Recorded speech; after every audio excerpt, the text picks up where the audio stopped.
ప్రభు అయినటువంటి యేసుక్రీస్తు వాస్తవమైతే వాళ్ళందరూ కూడా ఛాయారూపకంగా ఉన్నారు. అబ్రహాము యొక్క విశ్వాసము, మోషే యొక్క నాయకత్వము, దావీదు వారి పరిపాలించటం, సొలొమోను వలె జ్ఞానం, సంసోను వలె ఆత్మీయంగా బలవంతుడిగా ఉండటం, నోవాహు వలె అందరినీ కాపాడటం, ఉగ్రత నుంచి తన కుటుంబాన్ని అంటే తన రక్తమిచ్చి కొన్నటువంటి తన వారినందరినీ రక్షించటం, ఆ పాత నిబంధనలో ఉన్నటువంటి ఎంతోమంది యొక్క భక్తుల యొక్క జీవితాలతో ప్రభువైన యేసుక్రీస్తు యొక్క జీవితాన్ని పోల్చడం జరిగింది.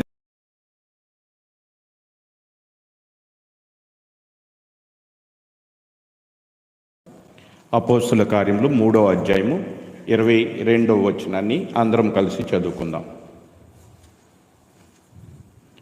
మోషే ఇట్లనెను, ప్రభువైన దేవుడు నా వంటి ఒక ప్రవక్తను మీ సహోదరుల నుండి మీ కొరకు పుట్టించును.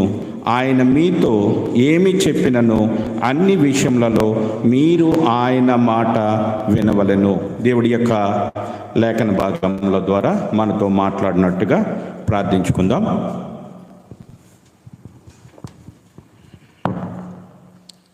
ప్రేమ నమ్మకము కలిగిన మా ప్రియమైన పరలోకపు తండ్రి, మరొకసారి నీ యొక్క పాద సన్నిధికి రావటానికి మీరు ఇచ్చిన ఈ శ్రేష్టమైన అవకాశానికి వందనాలు, స్తోత్రాలు.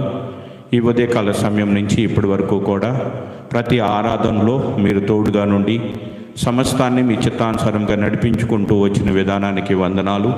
మరొకసారి ఈ యొక్క కంబైన్డ్ యూత్ మీటింగ్లో నీ యొక్క లేఖనాలను పరిశీలించుటకు, నీ యొక్క వాక్యంను ధ్యానించటానికి మరొక అవకాశాన్ని మీరు మాకు కల్పించి ఉన్నారు తండ్రి. అందుని బట్టి నేను స్తుతిస్తూ ఉన్నాం.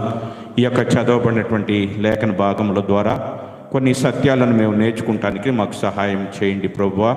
నిష్ప్రయోజనమైన వాడను ప్రభువా, నీ పక్షంగా నిలవబడుచుండగా నన్ను మరుగుపరిచి, నా మాటలు దూరపరిచి, నీ మాట నా యందు ఉంచి, ఈ మాటలు వినుచున్నటువంటి వారందరితో కూడా మీరే మాట్లాడమని ఘనత, మహిమ, ప్రభావాలు మీకే ఆరోపిస్తూ నీ కుమారుడు మా రక్షకుడునైనా యేసుక్రీస్తు వారి శ్రేష్టమైనటువంటి నామంలో ఈ ప్రార్థన మీకు సమర్పిస్తున్నాము తండ్రి, ఆమేన్.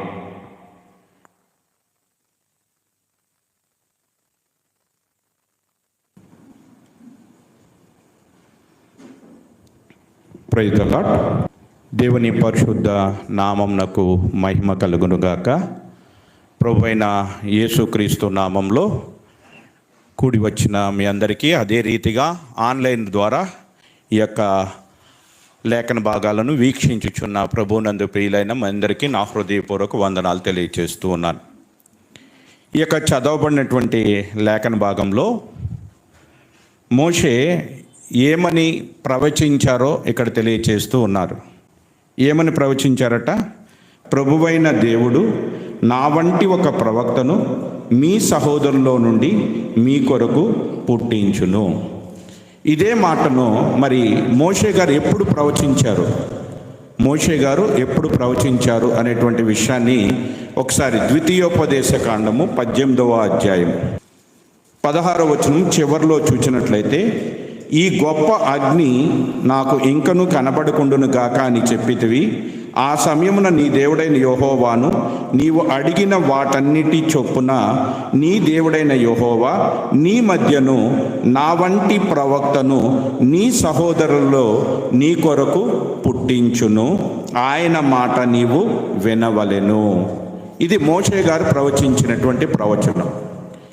మోషే గారు ప్రవచించినటువంటి ఈ ప్రవచనమును ఆధారం చేసుకొని అపోస్తుడైనటువంటి పేతురు ఇక్కడ నూతన నిబంధనలో సువార్తను ప్రకటిస్తూ ఉన్నాడు.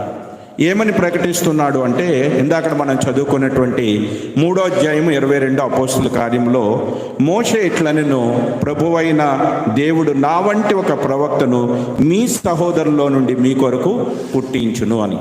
అదే రీతిగా అపోస్తుల కార్యములు 7వ అధ్యాయం 37వ వచనంలో స్టెఫన్ గారు కూడా ఇదే లేఖన భాగాన్ని ఆధారం చేసుకొని ఈ వాక్యము ద్వారా మరి ఆనాటి ఇశ్రాయేలీయులకు ప్రభువైన యేసుక్రీస్తును గుర్చినటువంటి సువార్తను ప్రకటిస్తూ ఉన్నాడు. నా వంటి ఒక ప్రవక్తను దేవుడు మీ సహోదరులలో మీ కొరకు పుట్టించును అని ఇశ్రాయేలీయులతో చెప్పిన మోషే ఇతడే. ఇప్పుడు మోషే గారు ప్రవచించినటువంటి ప్రవచనాన్ని ఆధారం చేసుకొని పేతురు గారు కొత్త నిబంధన గ్రంథంలో సువార్తను ప్రకటిస్తూ ఉన్నారు. అదే రీతిగా పరిచారకుడిగా ఉన్నటువంటి, పరిచర్య కొరకు ప్రత్యేకంగా అభిషేకింపబడినటువంటి స్టెఫన్ గారు కూడా అదే లేఖన భాగాన్ని ఆధారం చేసుకొని ఆనాటి ఇశ్రాయేలీలకు సువార్తను ప్రకటిస్తూ ఉన్నారు. కాబట్టి ఇక్కడ ఈ యొక్క లేఖన భాగాలను ఆధారం చేసుకుని ఈరోజు మనము నా వంటి ఒక ప్రవక్త అని మోషే చెప్పారు. కాబట్టి అసలు ఆ ప్రవక్త ఎవరు? అసలు ఆ ప్రవక్తకి మోషేకి మధ్య ఉన్న సారూప్యతలు, నా వంటి ఒక ప్రవక్త అన్నాడు కాబట్టి మోషేకి ఆ ప్రవక్తకి మధ్య ఉన్నటువంటి సారూప్యతలు, మోషేకి లేదా ఆ ప్రవక్తకి మధ్య ఉన్నటువంటి వ్యత్యాసాలను గురించి కొన్ని విషయాలను మనం ధ్యానం చేయడానికి ప్రయత్నం చేద్దాం.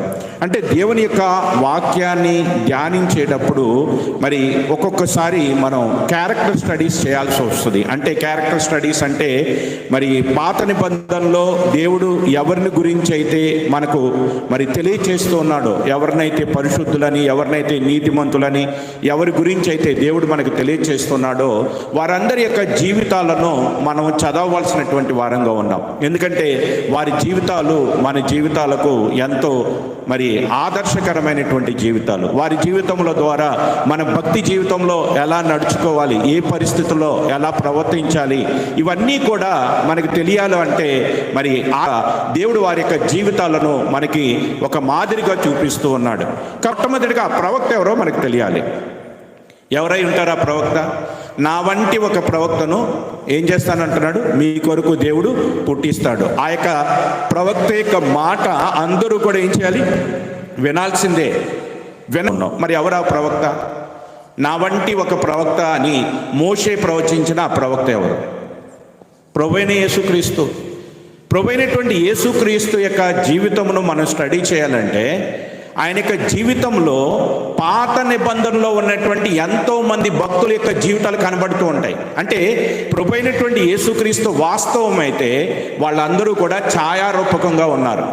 అబ్రహాము యొక్క విశ్వాసము, మోషే యొక్క నాయకత్వము, దావీదు వారి పరిపాలించటం, సొలొమోను వలె జ్ఞానం, సంసోను వలె ఆత్మీయంగా బలవంతుడిగా ఉండటం, నోవాహు వలె అందరినీ కాపాడటం, ఉగ్రత నుంచి తన కుటుంబాన్ని, అంటే తన రక్తం ఇచ్చి కొన్నటువంటి తన వారినందరినీ రక్షించటం, హేబేలు యొక్క రక్తము ఏ రీతిగా అయితే పవిత్రమైనదో హేబేలు యొక్క రక్తము కంటే యేసుక్రీస్తు యొక్క రక్తము ఇంకా పవిత్రమైనదని మరి ఆ పాత నిబంధనలో ఉన్నటువంటి ఎంతో మంది యొక్క భక్తుల యొక్క జీవితాలతో ప్రభువైన యేసుక్రీస్తు యొక్క జీవితాన్ని పోల్చడం జరిగింది. అంటే వారందరూ కూడా ప్రభువైన యేసుక్రీస్తు రాబోతున్నాడు అన్నప్పుడు రాబోతున్నటువంటి మెస్సియా ఎలా ఉండబోతున్నాడు, ఎలా జీవించబోతున్నాడు, ఆయనలో ఎటువంటి లక్షణాలు ఉంటాయి, ఆయనలో ఎటువంటి తత్వం ఉంటుంది, ఆయన జ్ఞానం ఎటువంటిది, ఆయన బలం ఎటువంటిది, ఆయన ఎటువంటి అవుతాడో వాటన్నిటి గురించినటువంటి లక్షణాలను ఈ పాత నిబంధనలో ఉన్నటువంటి భక్తులు వారి జీవితాల ద్వారా అక్కడ ఉన్నటువంటి ప్రజలకు తెలియజేస్తూ వచ్చారు.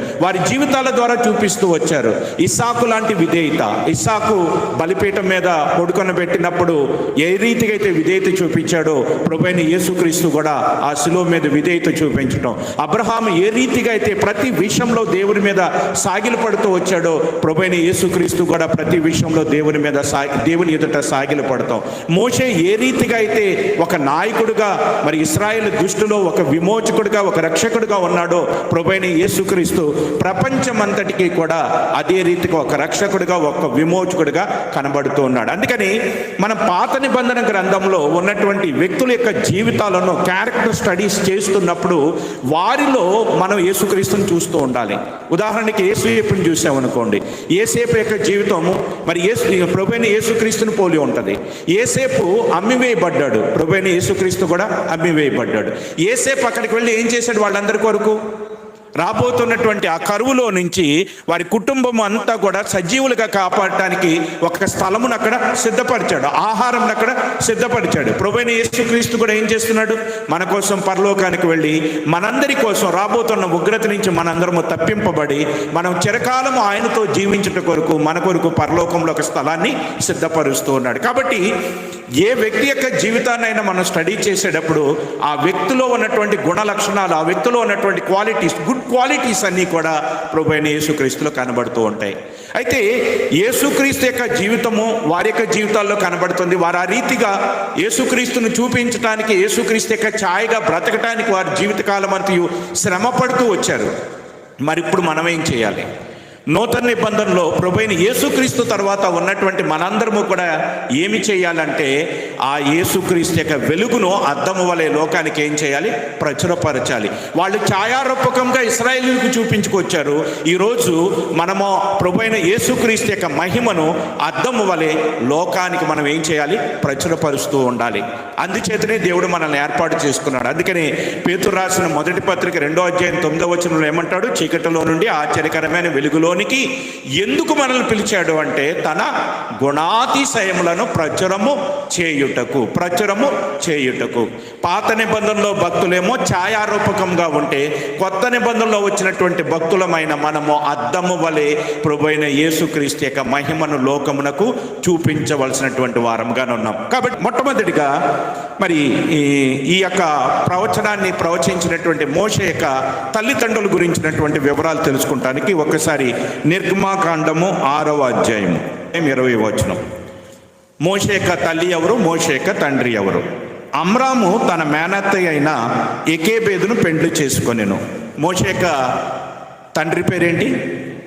అమ్రాము. తల్లి పేరు ఏకేబేదు. అయితే మరి ప్రభువైన యేసుక్రీస్తు యొక్క తల్లిదండ్రులు ఎవరు? ప్రభువైన యేసుక్రీస్తు యొక్క తల్లిదండ్రులు ఎవరు? యేసేపు, మరియా. రాంగ్ అండి. యేసేపు తండ్రిగా పిలువబడ్డాడు, అంతేగాని యేసేపు శారీరకంగా కూడా తండ్రి అవ్వడు. ఎందుకని?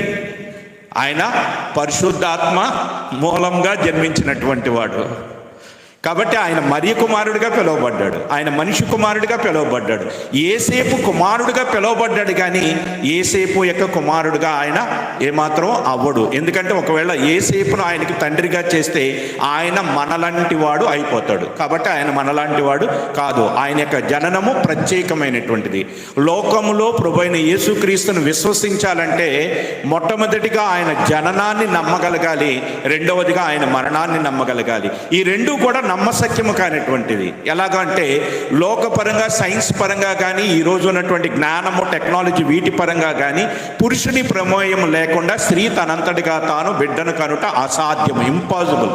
ఇది ఎక్కడ జరగదు కూడా, ఇంతవరకు జరగలేదు. కేవలం ప్రభువైన యేసుక్రీస్తు విషయంలో మాత్రమే జరిగింది, మరెప్పుడూ జరగదు, ఎప్పటికీ జరగదు.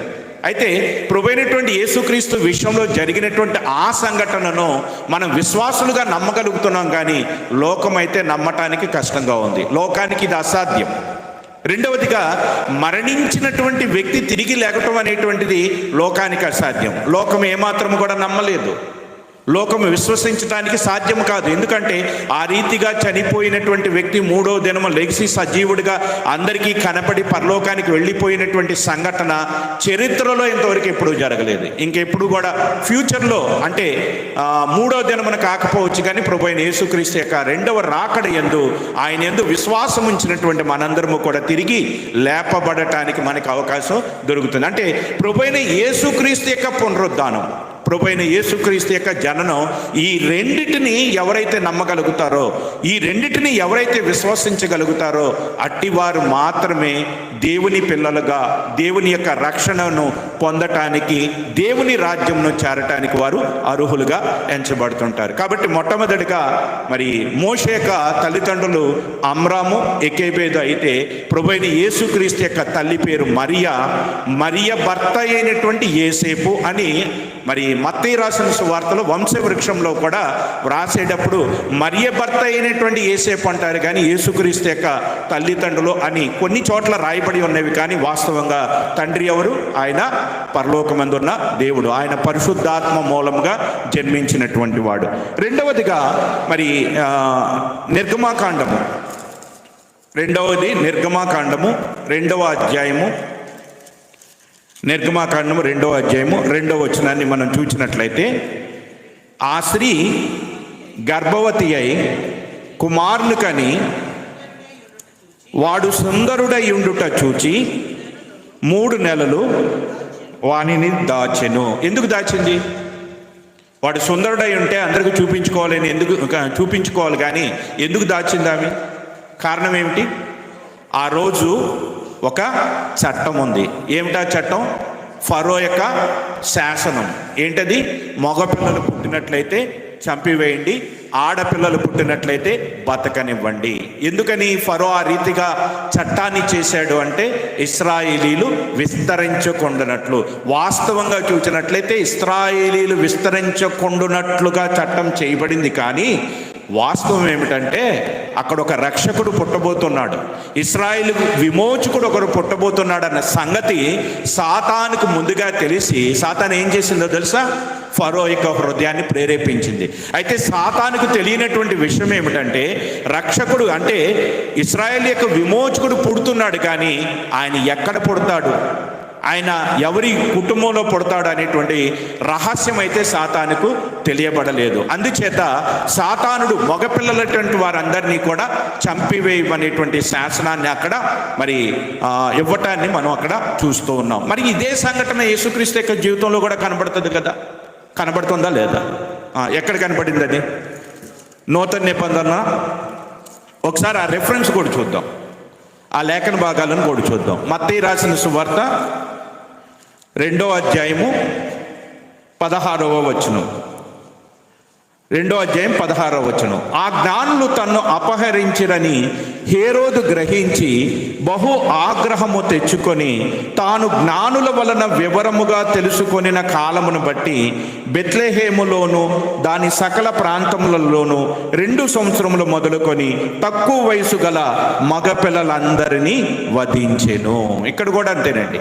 యేసుక్రీస్తు లోకానికి రక్షకుడు, లోకాన్ని విమోచించేవాడు, లోకమును పాపముల చేతిలో నుంచి విమోచించేటువంటి వాడు, సాతాను యొక్క శిరస్సును చితకొట్టేటువంటి వాడు, సాతాను యొక్క బలమును అధికారమును మరి దించివేసేటువంటి వాడు, సాతానును అణగదొక్కేటువంటి వాడు పుట్టబోతున్నాడు అన్న సంగతి ఎవరికి తెలిసింది? సాతానికి తెలిసింది. ఎలా తెలిసింది అంటే మరి ప్రభు అయినటువంటి యేసుక్రీస్తు పుట్టంగానే మొట్టమొదటిగా వర్తమానం ఎవరికి వెళ్ళింది? గొల్లల దగ్గరికి వెళ్ళింది, అంతే కదా.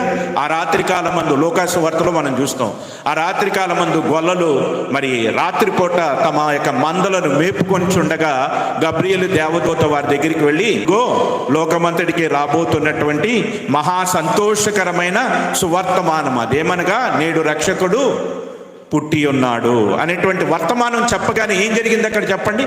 పరలోకములోనున్న సర్వ సైన్య సమూహము అక్కడికి వచ్చేసి ఏం చేస్తున్నారు?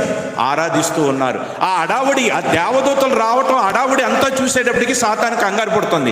ఇంతమంది దేవదూతలు వచ్చేసారేంటి, ఇంతమంది సర్వ సైన్య సమూహము పరలోకంలో నుంచి ఇక్కడికి వచ్చేసిందంటే వెంటనే అర్థమైపోయింది ప్రభువైన యేసుక్రీస్తు పరలోకాన్ని విడిచి భూలోకానికి వచ్చేస్తున్నాడు. ఇంకా పరలోకంలో నుండి భూలోకానికి వచ్చేస్తే నాకు ఇవ్వబడినటువంటి అధికారం అంతా పోతుంది. ఇప్పటి వరకు మనుషులను నేను భయపెట్టి మరణానికి భయపెట్టి వారందరినీ కూడా నేను లోపరుచుకుంటున్నాను, నా చేతిలో ఉన్న ఈ అధికారం పోతుంది అనేటువంటి భయముతో వెంటనే ఎవరిని రేపింది? హేరోదు రాజును రేపి హేరోదు రాజు ద్వారా మరి అక్కడ ఉన్నటువంటి 2 సంవత్సరముల లోపు ఉన్నటువంటి పిల్లలందరినీ కూడా ఏం చేసింది? సంహరించింది. ఇదే సందర్భంలో మరి ప్రవక్త అయినటువంటి యిర్మీయా ద్వారా చెప్పబడినటువంటి ఒక ప్రవచనం కూడా ఇక్కడ నెరవేర్పును మనం చూస్తూ ఉంటాం. కాబట్టి బైబిల్ చదివేటప్పుడు ఈ ప్రవచనాలు ప్రవక్త అయిన యిర్మీయా ద్వారా చెప్పబడను ఇవన్నీ ఉంటున్నప్పుడు అక్కడ ఉన్నటువంటి రెఫరెన్స్లను ఇక్కడ మనం కోట్ చేసుకుంటూ ఉండాలి. ఎందుకంటే ఆ ప్రవక్త ఎప్పుడు చెప్పారు, ఎవరు చెప్పారు, అవన్నీ మనం తెలుసుకుంటే బైబిల్ని బాగా చదవటానికి, అధ్యయనం చేయటానికి మనకి ఇవి చక్కగా ఉపయోగపడుతూ ఉంటాయి. మరొకసారి మత్తయి రాసిన సువార్త 2వ అధ్యాయం 17వ వచనం. మత్తయి రాసిన సువార్త 2:17. అందువలన రామాలో అంగలార్పు వినబడెను, ఏడ్పును మహారోదన ధనియు కలిగెను. రాహేలు తన పిల్లల విషయమై ఏడ్చుచు వారు లేనందున ఓదార్పు నొందనొల్లక పోయెను అని ప్రవక్త అయిన యిర్మీయా ద్వారా చెప్పబడిన వాక్యము నెరవేరెను. ఓదార్పు పొందలేకపోయింది. ఎవరు? రాహేలు ఎవరు? యాకోబు యొక్క భార్య, యాకోబు యొక్క 2వ భార్య. యాకోబు యొక్క భార్య అయినటువంటి రాహేలు తన పిల్లల విషయమై ఓదార్పు పొందలేకపోయింది. ఇది ముందుగానే చెప్పారు. ఎవరు చెప్పారు? ప్రవక్త అయిన యిర్మీయా గ్రంథం 31:15లో ఈ యొక్క ప్రవచనం మనకి కనబడుతూ ఉంటుంది. యెహోవా ఈలాగు సెలవిచ్చుచున్నాడు, ఆలకించుడి, రామాలో అంగలార్పును మహారోదన ధ్వనియు వినబడుచున్నవి. రాహేలు తన పిల్లలను గూర్చి ఏడ్చుచున్నది. ఆమె పిల్లలు లేకపోయినందున ఆమె వారిని గూర్చి ఓదార్పు పొందనొల్లకపోయి ఉండెను. ఇది ఒక సారూప్యత ప్రభువైన యేసుక్రీస్తుకి మోషే యొక్క జీవితానికి. మోషే పుట్టినప్పుడు ఒక చట్టం, మగపిల్లలందరినీ చంపేయమని. మరి యేసుక్రీస్తు పుట్టిన అదే చట్టం ఏంటిది? 2 సంవత్సరముల లోపు వయసు ఉన్నటువంటి పిల్లలందరినీ కూడా చంపమని చట్టం. ఈ 2 చట్టాల్లో దాని వెనకాల ఉన్నటువంటిది ఎవరు అంటే సాతాను. ఈ 2 చట్టాల యొక్క ఉద్దేశం ఏమిటి అంటే, అక్కడ ఉన్నటువంటి ఫరో అయినా ఇక్కడ ఉన్నటువంటి మరి హేరోదైనా వీళ్ళ యొక్క ఉద్దేశాలు, వీళ్ళని ప్రేరేపించడానికి కారణం ఏమిటంటే, రక్షకుడు అయినటువంటి వారిని, విమోచకుడు అయినటువంటి వారిని వారు చంటి పిల్లలుగా ఉన్నప్పుడే వారిని చంపేయాలనేటువంటిది ఉద్దేశం. అయితే దేవుడు సాతాను కంటే జ్ఞానం గలవాడు, సాతాను కంటే బలము గలవాడు. సాతాను ఒక ఎత్తు వేస్తే దేవుడు 10 ఎత్తులు వేయగలడు. దేవుని ముందు సాతాను యొక్క తంత్రములు పని చేయవు కనుక వారిని ఎక్కడ భద్రపరచాలో అక్కడ భద్రపరిచాడు, ఎక్కడికి పంపించాలో వాళ్ళని అక్కడికి పంపించాడు. కాబట్టి ఇది 2వ సారూప్యత. మరి 3వదిగా మనం చూసినప్పుడు మోషే పుట్టిన తర్వాత, నిర్గమాకాండం 2వ అధ్యాయము 3వ వచనం. మోషే పుట్టిన తర్వాత ఏం చేసింది ఆమె? తర్వాత ఆమె వాణ్ణిని దాచలేక వాని కొరకు ఒక జమ్ము పెట్టు తీసుకొని దానికి జిగట మన్నును కీలును పూసి అందులో ఆ పిల్లవాణిని పెట్టి ఏటి ఒడ్డున ఎక్కడ ఉంచబడ్డాడు చెప్పండి? మోషే ఎక్కడ ఉంచబడ్డాడు? జమ్ము పెట్టులో ఉంచబడ్డాడు. మోషే జమ్ము పెట్టులో ఉంచబడ్డాడు. మరి ప్రభువైన యేసుక్రీస్తు ఎక్కడ ఉంచబడ్డాడు? ఎక్కడ ఉంచబడ్డాడు? పశువుల తొట్టెలో. ఆయన పుట్టినప్పుడు పశువుల తొట్టెలో ఉంచబడ్డాడు. సారూప్యతలు అంటే ప్రభువైన యేసుక్రీస్తుకిను తర్వాత మోషే యొక్క జీవితంలో ఉన్నటువంటి సారూప్యతలు. మరి తర్వాత 4వదిగా చూసినప్పుడు ఈ మోషేను గురించి స్టెఫెన్ గారు తన ప్రసంగంలో ఒక విషయం తెలియజేస్తున్నారు. అపోస్తుల కార్యములు 7వ అధ్యాయం 22వ వచనం.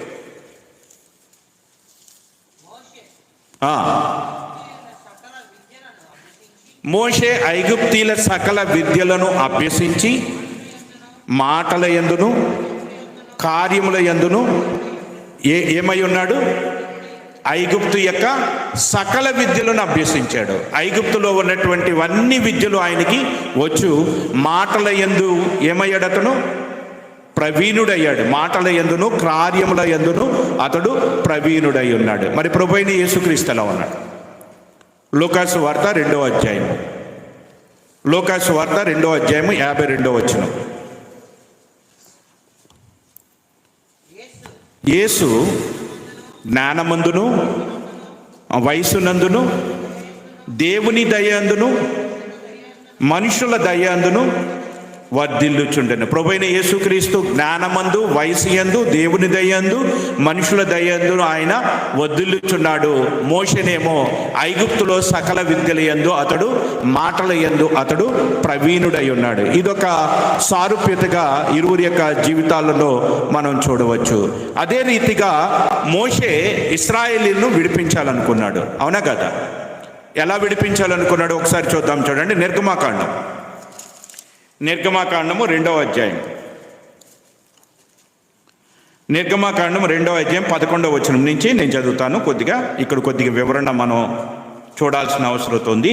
ఆ దినముల్లో మోషే పెద్దవాడే తన జనుల యొద్దకు పోయి వారి భారములను చూచెను. అప్పుడు అతడు తన జనులలో ఒక హెబ్రీయుడిని ఒక ఐగుప్తీయుడు కొట్టగా చూచెను. అతడు ఇటు అటు తిరుగు చూచి ఎవడనూ లేకపోగా ఆ ఐగుప్తీయుని చంపి ఇసుకలో వాణ్ణి కప్పి పెట్టెను. మరునాడు అతడు బయట నడిచి వెళ్ళుచుండగా హెబ్రీయులైన మనుషులిద్దరు పోట్లాడుచుండరి. అప్పుడు అతడు అన్యాయం చేసిన వానిని చూచి నీవేళ పొరుగువాడిని కొట్టుచున్నావని అడుగగా. ఇక్కడ మోషే ఎందుకు వాళ్ళని కొట్టాడు చెప్పండి? ఐగుప్తీయుల్ని ఎందుకు కొట్టాడు? ఐగుప్తీయుల్ని ఎందుకు కొట్టి చంపేశాడు? కల అనుకోకుండా కొట్టాడో మరి చచ్చేటట్టు కొట్టాడో తెలియదు, కానీ వాస్తవం తెలియదు. కానీ మోషే ఐగుప్తీయుని కొట్టడానికి గల కారణం ఏమిటి అంటే, మోషే ఇశ్రాయేలు అయినటువంటి వారిని ఐగుప్తు యొక్క దాస్యములో నుండి విడిపించాలనుకున్నాడు. ఐగుప్తు యొక్క దాస్యంలో నుంచి విడిపించాలనుకున్నాడు. మరి ప్రభువైన యేసుక్రీస్తు ఏమనుకున్నాడు చెప్పండి? ఏమనుకున్నాడు? సర్వలోకమును, ఒక ఇశ్రాయేలీని కాదు, సర్వలోకమును, మానవ జాతిని అంతటినీ కూడా పాపంలో నుంచి విడిపించాలనుకున్నాడు. మరి ఇక్కడ మోషే యొక్క జీవితంలో కొద్దిగా ఆగి కొన్ని విషయాలను మనం ధ్యానించాలి. మోషే ఏమనుకున్నాడు చెప్పండి? ఐగుప్తులోనున్న ఇశ్రాయేలును విడిపించాలనుకున్నాడు. విడిపించాలనుకుని ప్రయత్నం చేశాడా చేయలేదా? విడిపించాలనుకుని ప్రయత్నం చేశాడా చేయలేదా? చేశాడు. చేసినటువంటి ఆ ప్రయత్నంలో మోషే ఏమైపోయాడు? సక్సెస్ అయ్యాడా? ఫెయిల్ అయ్యాడా? ఫెయిల్ అయ్యి ఏమైపోయాడు? ఆ ఐగుప్తు రాజుకు భయపడి ఐగుప్తును వదిలి పారిపోయాడు. ఎక్కడికి వెళ్ళిపోయాడు? ఐగుప్తును వదిలేసి అరణ్యంలోనికి వెళ్ళిపోయాడు. అరణ్యంలోకి వెళ్ళిపోయినప్పుడు మోషే యొక్క వయసు ఎంత? 40 సంవత్సరాలు. 40 సంవత్సరాల వయసులో ఐగుప్తు సకల విద్యల యందు, మాటల యందు ప్రవీణుడైనటువంటి మోషే ఐగుప్తును విడిచి పారిపోయి అరణ్యంలోకి వెళ్ళి అరణ్యంలో ఎన్ని సంవత్సరాలు బ్రతికాడు? 40 సంవత్సరాలు బ్రతికాడు. అంటే మోషే యొక్క వయసు ఎంత? 80 సంవత్సరాలు. 80 సంవత్సరాల వయసు అప్పుడు మరి దేవుడు ఆ పొదలో మోషేకు కనబడి మోషేను బలపరచటానికి, రమ్ము నేను నిన్ను ఐగుప్తులోనికి పంపిస్తాను, నా ప్రజలైనటువంటి ఇశ్రాయేలీలను ఐగుప్తులో నుండి నీవు విమోచించి బయటికి వారందరినీ కూడా తీసుకురావాలి అన్నారు. అంటే అప్పుడు మోషే ఏమంటున్నాడు? వెళ్తానంటున్నాడా? ఏమంటున్నాడు? నేను నత్తివాడను, నేను వెళ్ళను, నాకు అక్కడికి వెళ్ళటానికి ఇష్టం లేదన్నట్టుగా మాట్లాడుతున్నాడు. మరి అసలు అతని యొక్క ఆలోచన ఏంటి? అతను ముందు ఏం ప్రయత్నం చేశాడు చెప్పండి? ఐగుప్తులో ఉన్నటువంటి తన ప్రజలైనటువంటి వారిని విడిపించాలనే అనుకున్నాడు. ఆ రీతిగా విడిపించాలనేటువంటి ఆలోచనతో అక్కడ ప్రయత్నం చేసి ఆ ప్రయత్నం విఫలమైపోయేటప్పటికీ అరణ్యంలోకి వెళ్ళి అరణ్యంలో 40 సంవత్సరములు ఉండిన తర్వాత 80 సంవత్సరాల వయసులో మరలా దేవుడు వచ్చి మోషేను 40 సంవత్సరాల క్రితం మోషే ఏ ప్రయత్నం చేశాడో అదే పని నిమిత్తము మోషేను నియమించాలంటే మోషే ఏమంటున్నాడు చెప్పండి? నేను ఐగుప్తుకు వెళ్ళను, నేను అక్కడికి వెళ్ళటానికి నాకు బలం సరిపోదు, మాటలు సరిపోవు, నేను నత్తివాడను అని మాట్లాడుతున్నాడు. వాస్తవంగా చూస్తే అతని గురించి ఏమని రాయబడి ఉన్నది? ఐగుప్తు సకల విద్యల యందు అతడు ప్రావీణ్యత కలిగినటువంటి, మాటల యందు కార్యములు చేయటి యందు అతడు నిపుణుడు అని దేవుడు అతని గురించి సాక్ష్యం ఇస్తున్నాడు. కానీ ఇప్పుడు ఏమంటున్నాడు అతను? నేను వెళ్ళను, నా వలన కాదు అంటున్నాడు. ఎందుకని? ఇంకొక ప్రశ్న ఏమిటంటే, మొట్టమొదటిగా మోషే ఐగుప్తీ చేతిలో నుండి ఇశ్రాయేలును విడిపించాలని ప్రయత్నం చేసినప్పుడు దేవుడు మోషేకి ఎందుకు సహాయం చేయాలి? దేవుడి ఉద్దేశం ఏంటి? తన ప్రజలైన ఇశ్రాయేలును ఐగుప్తులో నుంచి విడుదల చెందించాలి. అసలు మోషేను కాపాడిందే ఎందుకు కదా? మోషే పుట్టినప్పుడు ఆ దేశంలో ఉన్నటువంటి కఠినమైనటువంటి చట్టము నుంచి, మరణ శాసనము నుంచి మోషేను కాపాడటానికి దేవుని యొక్క ఉద్దేశం ఏమిటంటే, మోషేను ఇశ్రాయేలుకు ఒక విమోచకుడుగా, మోషేను ఇశ్రాయేలుకు ఒక రక్షకుడుగా, మోషే చేత ఇశ్రాయేల్ అందరినీ కూడా ఐగుప్తులో నుంచి బయటకు తీసుకురావటానికి దేవుడిని మోషేను ఏర్పాటు చేసుకున్నాడు. అందుచేతనే ఆ మరణ శాసనము మరి ఉన్నప్పటికీ కూడా మోషేను దేవుడే కాపాడాడు. మరి అక్కడ మోషే ఆ పనే చేస్తున్నాడు కదా. దేవుడి ఉద్దేశం ఏమన్నదో, దేవుని సంకల్పం ఏమైనదో ఆ యొక్క కార్యాన్నే చేయటానికి నడుము కట్టుకుని బిగించుకుని 40 ఏళ్ల వయసులో తన ఒంట్లో బలం ఉంది, తనకు ఐగుప్తు సకల విద్యలు వచ్చు, మాటల యందు కార్యముల యందు ప్రవీణుడు అన్నాడు, అన్నింటిలో కూడా పర్ఫెక్ట్గా ఉన్నాడు. ఇంకా చెప్పాలంటే యూత్ లాగా ఉన్నాడు. అప్పుడు అటువంటి పరిస్థితిలో ఉన్నటువంటి మోషే వారిని విమోచించాలని ప్రయత్నం చేసినప్పుడు దేవుడు ఎందుకు అతనికి సహాయం చేయాల? 80 ఏళ్ల వయసులో వచ్చి మరలా నేను నిన్ను అక్కడ పంపిస్తానంటే మోషే ఇప్పుడు నేను ఒప్పుకోవట్లేదు. అప్పుడేమో దేవుడు అతనికి సహాయం చేయాల, ఇప్పుడేమో మోషే నేను వెళ్ళంటున్నాడు. చాలా విచిత్రంగా కనబడుతుంది. మోషే ఆ రీతిగా మారిపోవటానికి కారణం అయితే మనం ఈజీగానే గెస్ చేయొచ్చు. కారణం ఏంటి? 40 ఏళ్ళు అయిపోయింది, ఒంట్లో ఓపిక తగ్గిపోయింది, ఐగుప్తులో నేర్చుకున్న విద్యలన్నీ పోయినాయి. ఐగుప్తీయుల సకల విద్యలు మరిచిపోయాడు. మాటలు ఎందుకు ప్రావీణ్యత లేదు. ఇప్పుడు అరణ్యంలో ఎవరితో మాట్లాడతాడు చెప్పండి? అరణ్యంలో మాట్లాడటానికి ఏముంటాయి? మహా అయితే తన యొక్క మామగారో తన భార్యో లేకపోతే ఇద్దరు ముగ్గురు, అంత మించి కనపడరు. జనాలు కూడా పెద్దగా లేనటువంటి కాలం అది. ఐగుప్తులు అరణ్యంలో మాట్లాడుకుంటాకు ఉండదు. ఐగుప్తులు మాట్లాడుకుంటాక చాలా మంది ఉంటారు. రాజకుమారుడుగా రాజగృహంలో పెంచబడినటువంటి వాడు కనుక అనేక విషయాలలో అతనికి ప్రావీణ్యత, నైపుణ్యత ఉంటుంది. మరి ఇక్కడైతే తనకున్నటువంటి విద్య పోయింది, తన మాటల ప్రావీణ్యత పోయింది, తన ఒంట్లో బలం పోయింది, సమస్తం పోయింది. అందుకేమంటున్నాడు, నేను అక్కడికి వెళ్ళను, వెళ్ళి నేను ఫరోతో పోరాటానికి నాకు ధైర్యము సరిపోదన్నట్టుగా మాట్లాడుతున్నాడు. మరి దేవుడు ఎందుకు సహాయం చేయలేదు? ఈరోజు మనం నేర్చుకోవాల్సిన పెద్ద పాఠం అండి. దేవుని పరంగా లేదా ఏదైనా ఒక పనిని, అది దేవునికి ఇష్టమైందే కావచ్చు, దేవుని చిత్తమైందే కావచ్చు, అది దేవుని యొక్క సంకల్పమై ఉండొచ్చు. దానిని మనంతటిగా మన జ్ఞానంతో, మన బలముతో, మన శక్తితో మనము చెయ్యాలనుకుంటే దాంట్లో మనం ఫెయిల్ అయిపోతాం. అది దేవుని యొక్క పనే కావచ్చు, దేవుని యొక్క కార్యాలే కావచ్చు, దేవుని ఉద్దేశం అదే అయ్యి ఉండొచ్చు, దేవుని చిత్తం అదే అయ్యి ఉండొచ్చు. దానిని మనంతటిగా మనం చేయాలనుకుంటే, మన జ్ఞానంతో మనం చేయాలనుకుంటే దాంట్లో ఎప్పటికీ మనం సక్సెస్ కాలేము. 40 ఏళ్ళు దేవుడు అరణ్యంలో మోషేని ఎందుకు పెట్టాడు అంటే, మోషే ఒంట్లో ఉన్న బలమంతా తగ్గిపోతే ఇప్పుడు మోషే ఎవరి మీద ఆధారపడతాడు? 40 ఏళ్ల వయసులో ఎవరి మీద ఆధారపడ్డాడు చెప్పండి? దేవుడి మీద ఆధారపడ్డాడా? ఆధారపడలేదు. తనకున్న బలాన్ని బట్టి, తనకున్నటువంటి స్టేటస్, ఎట్లా ఒక రాజకుమారుడు కాబట్టి తనకున్న స్టేటస్ని బట్టి ఐగుప్తులో ఉన్న తన ప్రజలకి తను విమోచకుడిగా ఉండబోతున్నాను అనేటువంటి సిగ్నల్ వాళ్ళకి ఇస్తే వాళ్ళేమన్నారు? నువ్వెవరు మాకు తీర్పరుగా ఉంచావు, నిన్నెవరు మాకు తీర్పరుగా పెట్టారనేటప్పటికీ తన ప్రజలే తను నమ్మకపోయేటప్పటికీ మోషే ఐగుప్తుని విడిచి పారిపోయాడు.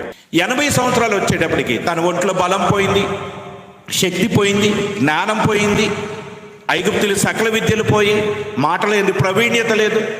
అటువంటి పరిస్థితుల్లో దేవుడు చేయమంటున్నాడు, ఇప్పుడు ఇదే నాకు కావాల్సింది, రా ఇప్పుడు రా, నేను నిన్ను పంపిస్తాను అంటున్నాడు. దేవుడు కోరుకునేది ఎవరినో తెలుసా? జ్ఞానం ఉన్న వాళ్ళని కాదు, బలవంతులను కాదు, అందగాళ్ళను కాదు, ఐశ్వర్యం ఉన్న వాళ్ళని కాదు. దేవుడు కోరుకునేటువంటి వాళ్ళు ఎటువంటి వాళ్ళై ఉండాలంటే వెర్రివాళ్ళుగా ఉండాలి.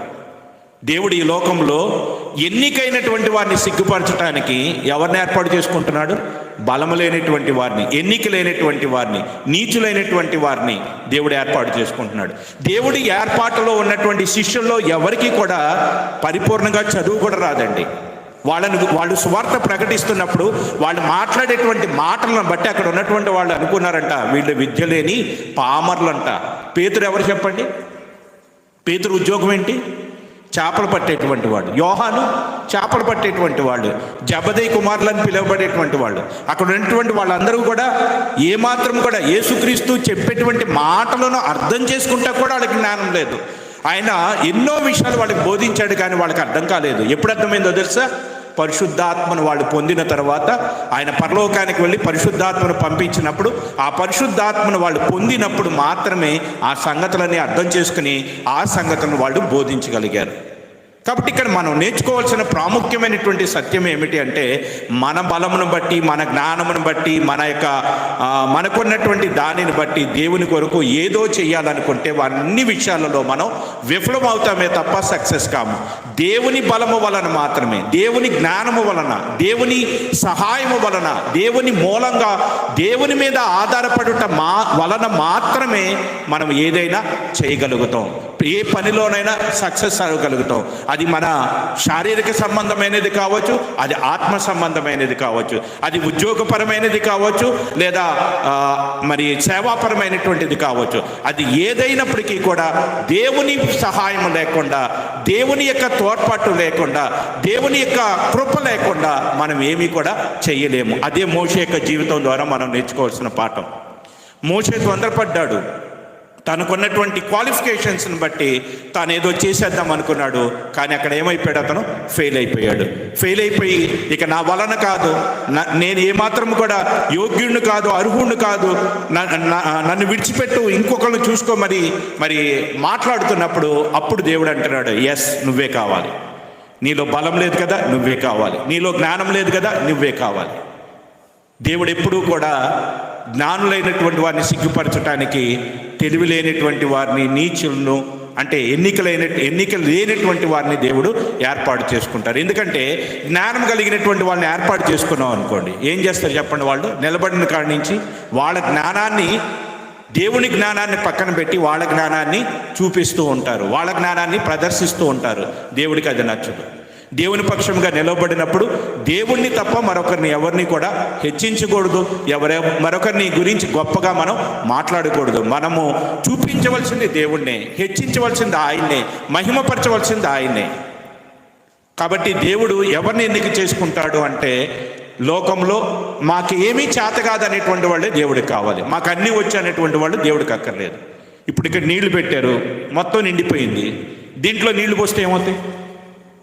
ఏం చేస్తాయి? లోపలికి వెళ్తే బయటికి పోతాయి. అదే ఖాళీగా ఉంటే, దేవుడికి కావాల్సింది ఖాళీది, నిండుగా ఉన్న వాళ్ళు అక్కర్లేదు. ఐశ్వర్యవంతులు ధనంతోనో జ్ఞానంతోనో ఇంకో దేనితోనో మేము దేవుడి కొరకు పనిచేస్తామంటే దేవుడు ఒప్పుకోడు. దేవుడి దగ్గర ఏమనాలట? మేము నిష్ప్రయోజనమైన దాసులు, మా వలన ఏది కాదు. ఈ విషయం బాగా తెలుసు ఎవరికి? పౌలు గారికి. పౌలు ధర్మశాస్త్రంలో చాలా పట్టు ఉన్నటువంటి వాడు, చాలా పరిసయ్యుడిగా లోకంలో కూడా చాలా గుర్తింపు ఉంది. పౌలుకి చాలా గుర్తింపు ఉంది. అయితే ఎప్పుడైతే దేవుని దగ్గరికి వచ్చాడో, దేవుడు అతను పట్టుకున్నాడో, వెంటనే ఏం చేశాడు తెలుసా? తనకున్నటువంటి డిగ్రీలన్నిటినీ కూడా లోకపరంగా, మరి ఈ రోజైతే చాలామంది చేస్తున్నటువంటిది, వాళ్ళకి పేర్లకే చివరి ఏం పెట్టుకుంటున్నారు? వాళ్ళ లోకంలో చదువుకున్న చదువులను కూడా పెట్టుకుంటున్నారు. దేవుడేమంటున్నాడు తెలుసా? ఈ లోక విద్యలన్నీ కూడా దేవుని దృష్టిలో వెర్రితనం. తనకున్నటువంటి డిగ్రీలన్నిటినీ కూడా, తనకున్నటువంటి అర్హతలు, యోగ్యతలు అన్నిటినీ కూడా పౌలు ఏమన్నాడు తెలుసా? పెంటతో సమానం అన్నాడు. మొత్తాన్ని తీసి పక్కన పడేశాడు. నాకు కావాల్సింది ఎవరో తెలుసా? ప్రభు అయిన యేసుక్రీస్తు నందులే అతి శ్రేష్టమైనటువంటి జ్ఞానం నాకు కావాలి. గమలీయేలు పాదముల దగ్గర, గమలీయేలు అనేటువంటి ఒక వ్యక్తి ఇశ్రాయేలులో ధర్మశాస్త్రోపదేశకుడు, చాలా గొప్ప ధర్మశాస్త్రోపదేశకుడు. అతని దగ్గర కానీ ట్రైనింగ్ అయ్యారు అంటే ఆ శిష్యులైనటువంటి వారిని కూడా చాలా గొప్పగా చూసేటువంటి వాళ్ళు. అటువంటి గమలీయేలు దగ్గర మరి ఈ యొక్క సౌలుగా, అంటే పౌలుగా మారకముందు సౌలుగా ఉన్నటువంటి ఈ యొక్క పౌలు ఆ గమలీయేలు పాదాల దగ్గర ధర్మశాస్త్రాన్ని నేర్చుకున్నాడు. ఆ నేర్చుకున్నటువంటి జ్ఞానం మొత్తాన్ని కూడా ఏమంటున్నాడు తెలుసా? పెంటతో సమానముగా ఎంచుకుంటున్నాను, నేను వెనుకున్నటువంటి వాటిని మరిచి ముందున్నటువంటి వాటి వరకు వేగిరపడి సాగిపోతూ ఉంటున్నాను. కాబట్టి దేవునికి మనం ఉపయోగపడాలి అంటే మనకున్న స్టేటస్, మనకున్నవన్నీ కూడా ఏం చేయాలి? బయట పెట్టాలి. అందుకే కదా ఈ సహవాసంలో ఏం చెప్తారు? సహవాసంలోకి రాకముందు మనకున్నటువంటి యోగ్యతలు, అర్హతలు ఇవన్నీ కూడా ఏం చేయాలట? బయట పెట్టి లోపలికి వచ్చి మనం ఎలాగ ఉండాలి? ఒక సామాన్యుడిగా. దేవుడి వాక్యం కూడా అదే చెప్తుంది. అలా ఉన్నప్పుడు మాత్రమే మనం నేర్చుకుంటాం. ఇలా నాకు అన్నీ తెలుసు అనుకున్నటువంటి వాళ్ళకి ఏదీ రాదు. దేవుడు అసలు వాళ్ళకి ఏమి చెప్పడు. నీకు అన్నీ తెలుసు అన్నప్పుడు ఇంకెందుకు చెప్పటం? అందుకనే ఉదయకాలం మందు మనం విన్నాం, ఇద్దరు వ్యక్తులు దేవాలయంకి వెళ్ళి ప్రార్థన చేస్తున్నారు. ఒకడెవరు? పరిసయ్యుడు, ఇంకోరు సొంకరి. పరిసయ్యుడు ఏమని ప్రార్థన చేస్తున్నాడు? దేవా, నేను దొంగను కాదు, వ్యభిచారిని కాదు, చోరుని కాదు, ఈ సొంకరి వల్లనైనా ఉన్నావు. మరి ఎందుకు వచ్చావు? నువ్వేదీ కాదన్నప్పుడు ఎందుకు వచ్చావు? అతను ఎందుకు ప్రార్థన చేస్తున్నాడట? తన్ను తాను నీతిమంతుడుగా నిరూపించుకుంటాను. తన్ను తాను నీతిమంతుడిగా అనుకున్నప్పుడు ఇంకా దేవుడి దగ్గరికి వచ్చి మళ్ళీ నిరూపించుకుంటాం ఎందుకు?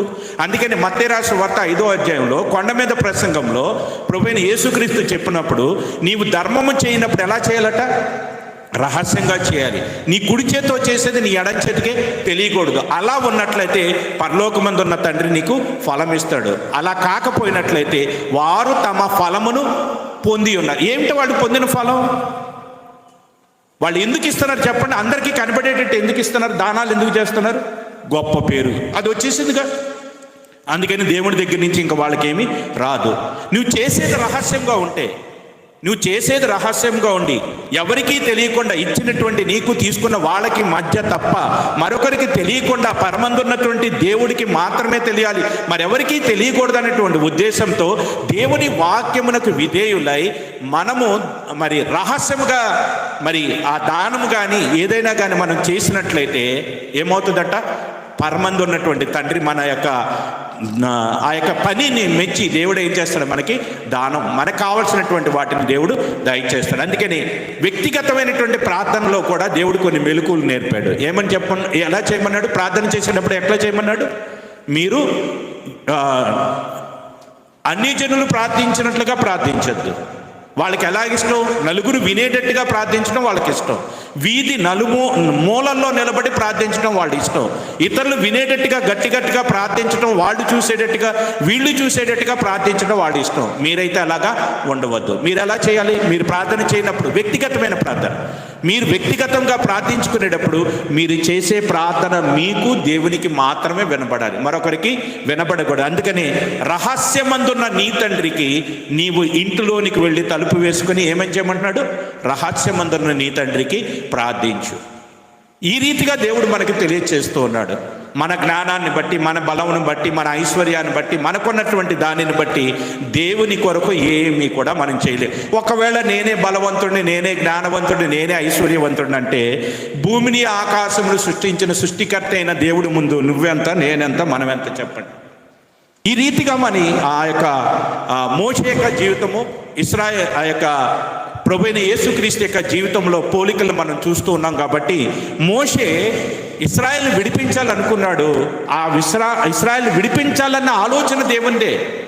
విడిపించాలనేటువంటి ఉద్దేశం దేవుడికి కూడా ఉంది. అంతకుముందు ఆల్రెడీ అబ్రహాముకు ముందుగానే దేవుడు చెప్పాడు, నీ ప్రజలైనటువంటి వారు, నీ సంతానము, అప్పటికి అబ్రహాముకు పిల్లలు కూడా లేరండి, నీ సంతానం ఆకాశ నక్షత్రాల వలె, ఇసుక రేణువుల వలె ఉంటుంది. ఆ సంతానం అంతా కూడా ఐగుప్తులో 400 సంవత్సరాలు దాస్యంలో ఉంటారు, వారిని నేనే విడిపిస్తాను, నేనే తీసుకుని వస్తానని ముందుగానే చెప్పాడు. ఆ మాటలను బట్టి బహుశా మరి తల్లి చిన్నప్పటి నుంచి మరి పాలు పోసి మరి ఇశ్రాయేలుకు విమోచన కొరకు తల్లి పెంచిందేమో. ఆ తల్లి యొక్క మాటలను బట్టి ఆవేశపరుతుడై తనకున్న జ్ఞానాన్ని బట్టి, తనకున్న బలమును బట్టి, ఐగుప్తులు నేర్చుకున్నటువంటి సకల విద్యలను బట్టి ఇశ్రాయేలు అయినటువంటి వారికి విమోచకుడిగా నిలబడటానికి ప్రయత్నం చేశాడు. ఆ ప్రయత్నంలో అతడు ఫెయిల్ అయిపోయిన తర్వాత ఎక్కడికి వెళ్ళిపోయాడు? అరణ్యంలోకి వెళ్ళిపోయాడు. అరణ్యంలో ఎన్ని సంవత్సరంలో ఉన్నాడు చెప్పండి? 40 సంవత్సరాలు. మరి యేసుక్రీస్తు యొక్క జీవితంలో దీన్ని ఎలా పోల్చొచ్చు? యేసుక్రీస్తు కూడా మరి లోకాన్ని రక్షించటానికి, సిలువలో తన ప్రాణాన్ని పెట్టడానికి, లోకానికి దేవుని యొక్క మర్మమైనటువంటి సంగతులు, దేవుని సత్యాన్ని, దేవుని జ్ఞానాన్ని బోధించటానికి ముందుగా ఆయన ఏం చేశాడు? 40 దినములు ఆయన కూడా ఉపవాసం ఉన్నాడు. 40 దినములు ఉపవాసం ఉండిన తర్వాత ప్రభువైన యేసుక్రీస్తు యొక్క జీవితంలో శోధన వచ్చింది. సాతానుడు వచ్చి శోధించాడు. ఇక్కడేమో మోషేని ఎవరు వచ్చి మాట్లాడుతున్నారు? దేవుడు వచ్చి సంధిస్తున్నాడు. మోషేనేమో నేను వెళ్ళనంటున్నాడు. ఇక్కడేమో సాతాను వచ్చి యేసుక్రీస్తుని శోధిస్తూ ఉన్నది. అంటే కొన్ని సిమిలారిటీస్, కొన్ని డిఫరెన్సెస్గా మనం చూడొచ్చు.